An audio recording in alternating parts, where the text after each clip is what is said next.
Salut à tous et bienvenue dans Confinement Inside. Aujourd'hui, on a la chance de recevoir Nico Maheu, joueur de tennis professionnel. Nico, on voulait revenir sur tes activités pendant ce confinement, bien sûr sur l'organisation de ces fameux tournois FIFA, mais juste avant, on voulait évoquer avec toi l'annulation de Wimbledon et le report des Jeux Olympiques. Quelle a été ta réaction suite à ces deux annonces? Écoute, comme beaucoup de joueurs de tennis, on s'y attendait. C'était un peu inévitable après le report de Roland-Garros.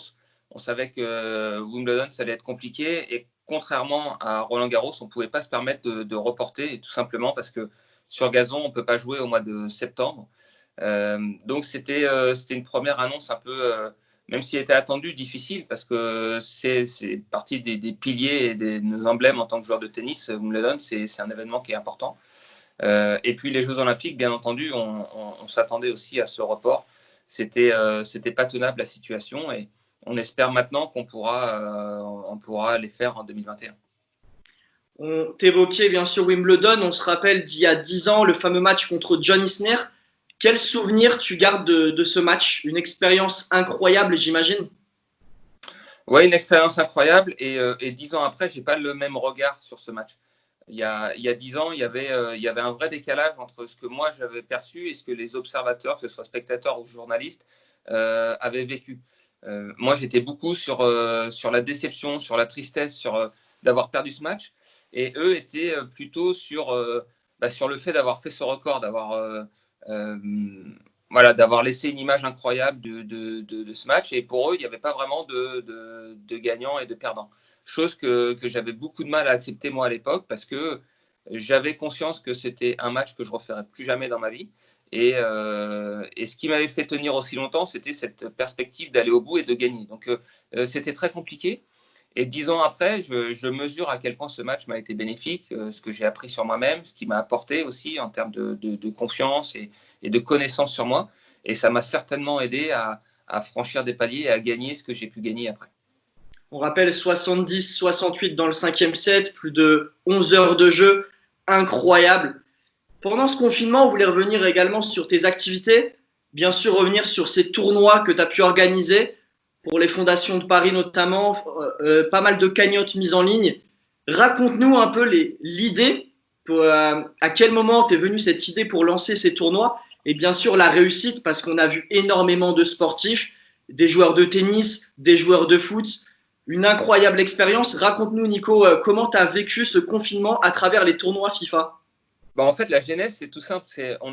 On était confinés depuis quelques jours et on savait que ça allait durer un petit peu. Et avec mon fils aîné, on s'est dit, tiens, qu'est-ce qu'on pourrait proposer aux gens comme ils sont chez eux? Ça peut être difficile.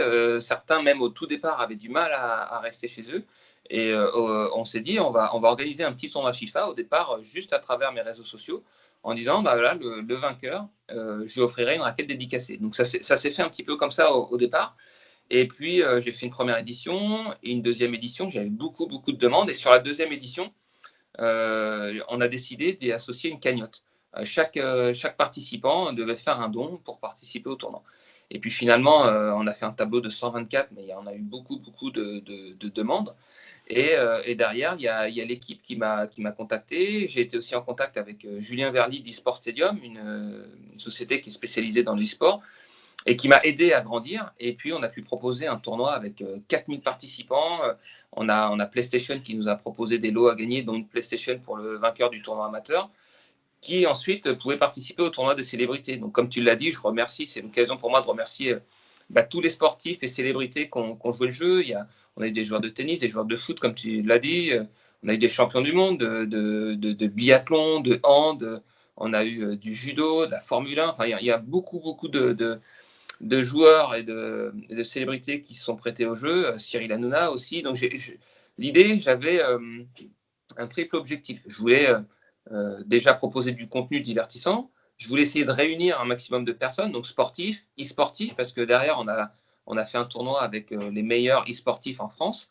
Et puis voilà, c'était réunir. Et bien sûr, le troisième, c'était récolter de l'argent pour, dans un premier temps, les hôpitaux de Paris, comme tu l'as dit, et dans un deuxième temps, les étudiants qui sont aujourd'hui en grande difficulté. Et c'est cette cause-là que j'essaye de défendre jusqu'à la fin du confinement. Du coup, ça me permet de te poser une question. Qui est le meilleur sur FIFA dans la famille Mahu? Oh là, bah de très loin, de très très loin, mon fils aîné Tiefen. Moi, je perds contre Nathanael. Enfin, les matchs sont disputés, mais c'est compliqué. Mais de très loin, c'est lui le plus fort. Du coup, quel souvenir tu garderas de ce confinement? Euh, Écoute, moi, c'était aussi l'occasion pour nous de nous occuper parce qu'au départ, il y avait une incertitude. On s'est dit, les journées vont peut-être être très longues, c'est difficile parce que en tant que sportif, j'ai plus le même quotidien. Donc moi, ça m'a permis aussi de rencontrer, d'entrer dans un univers que je connaissais pas, d'apprendre plein de choses. Donc c'était très enrichissant. Et puis voilà, les journées étaient vraiment bien pleines comme tu peux l'imaginer et c'est pas terminé encore. Donc du coup, voilà, on a quand même hâte que ça se termine, mais j'aurais le sentiment d'avoir été utile pendant cette période-là. Et finalement, c'était aussi ça qui était important. Est-ce que pendant le confinement, du coup, tu as pu quand même faire du sport? Ton préparateur physique, tu as du coup pensé à envoyer un programme, j'imagine, comme beaucoup de sportifs. Qu'est-ce que tu as pu faire? Est-ce que tu as pu prendre la raquette, jouer un petit peu ou ne serait-ce te maintenir en forme?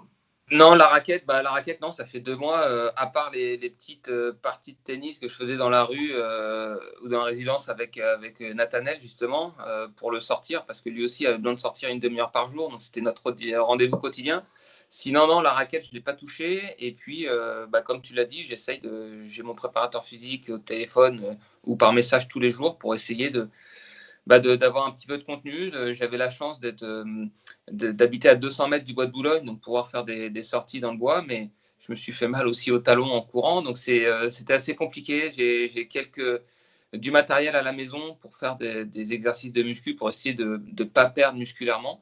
Et puis aussi, j'essaye de faire très attention à l'alimentation pour au moins pas prendre de poids et au moment de la reprise, être assez performant dès le départ, quoi. Justement, en parlant de reprise, on espère bien évidemment que Roland Garros sera maintenu. Il a été décalé d'une semaine, donc pour l'instant, on est sur fin septembre. Il y a 20 ans, tu disputais ton premier tournoi de Roland Garros en 2000. Quel est le meilleur souvenir à Roland Garros de ta carrière? Euh, J'aimerais bien en sortir deux. Il y avait bien entendu la première fois où je m'étais qualifié, j'étais tout jeune à 18 ans, très insouciant, mais le meilleur, je dirais que c'est quand même notre victoire en double avec Pierre Hugues. Gagner Roland Garros, même si c'est en double, c'est un accomplissement incroyable. La fierté de pouvoir le gagner devant toute notre famille, nos familles respectives, nos amis, le public français, ça c'était un moment très fort et de le partager aussi avec Nathanaël qui était venu sur le cours, c'est quelque chose que j'oublierai jamais. Et puis l'an dernier aussi, en 2019, l'édition 2019, où pour la première fois de ma carrière, vraiment, j'avais réussi à lâcher prise en simple et de jouer pratiquement mon meilleur tennis. Et même si j'étais arrivé un peu blessé avec une incertitude, le tournoi m'avait fait confiance en me donnant une wildcard et j'avais pu faire troisième tour en battant Cecchinato en 5-7 sur le nouveau cours Simone Mathieu. Et ça restera en simple l'un de mes plus grands souvenirs. Donc, plus de 20 ans de carrière, j'imagine plein de souvenirs, plein de succès, plein de réussites, plein de magnifiques expériences. Mais est-ce que tu t'es déjà posé la question, si tu n'étais pas devenu joueur de tennis professionnel, quel métier aurais-tu fait? Écoute, c'est une question un peu difficile. Parfois, j'essaye de me la poser. J'ai du mal à trouver une réponse parce que pour moi, c'était tellement évident et viscéral que j'allais devenir un joueur de tennis. J'avais vraiment ça en moi que c'est ce qui m'a guidé toute ma vie et j'avais cette conviction-là que je serais joueur de tennis. Maintenant, pour répondre à ta question, je crois que le sport a été très important et je pense que je me serais tourné vers le journalisme sportif si je n'avais pas réussi ma carrière. Est-ce que tu as une passion aujourd'hui à nous partager à côté du tennis? Écoute, je suis un amateur de vin, donc j'aime vraiment, j'aime bien ça. Je suis assez passionné, donc j'essaye de lire beaucoup de revues dessus, de m'y intéresser. C'est une de mes passions. L'horlogerie aussi, à mon site. Alors pas au même niveau que Gaël, mon fils, mais à un petit niveau. Et puis voilà, je crois que comme tout le monde, d'autres sports aussi, je suis passionné de tous les sports, hein, que ce soit le foot ou autre. Donc voilà, j'ai pas mal d'occupations. Quel est le programme de la journée du coup aujourd'hui?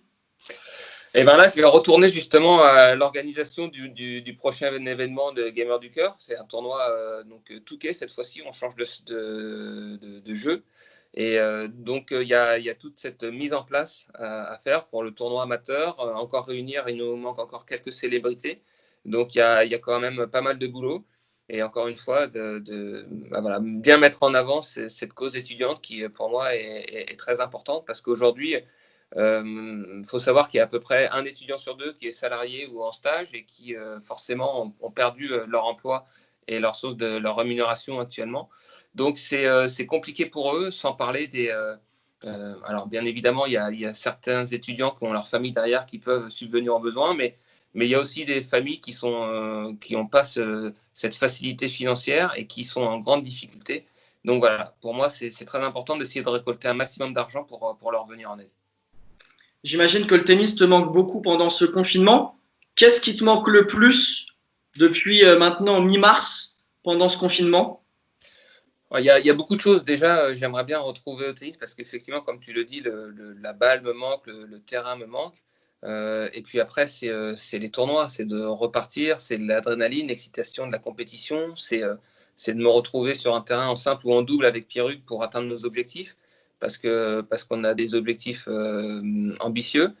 Voilà, il y a tout ça qui me manque et je suis un petit peu inquiet quant à la reprise. Autant j'ai bon espoir pour les reprises du championnat, que ce soit français, que ce soit foot, basket ou autre. Autant notre circuit est un peu plus compliqué parce qu'on doit voyager un peu partout dans le monde. Et je suis un peu plus inquiet pour cette saison. Tu parlais d'objectifs, ça me permet de finir avec toi cette belle interview. Qu'est-ce qu'on peut te souhaiter pour la suite?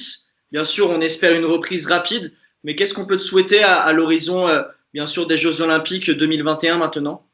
Bah, tu l'as dit, c'est rester en forme, rester compétitif et puis pouvoir être performant pour les Jeux Olympiques. Ça reste aujourd'hui l'objectif ultime qu'on s'est fixé avec Pierre-Hugues. On a la chance en double d'avoir pratiquement gagné les plus gros événements, les plus gros tournois qu'on pouvait disputer.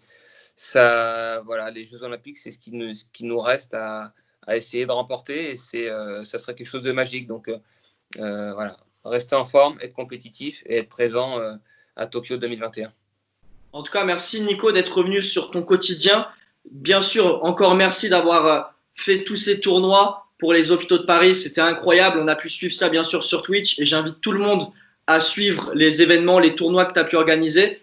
Plein de bonnes choses, que ça soit en simple ou en double, pour la suite et bien sûr pour les Jeux Olympiques. Et quant à nous, on se retrouve prochainement pour un nouveau numéro de Confinement Insight. Merci à toi.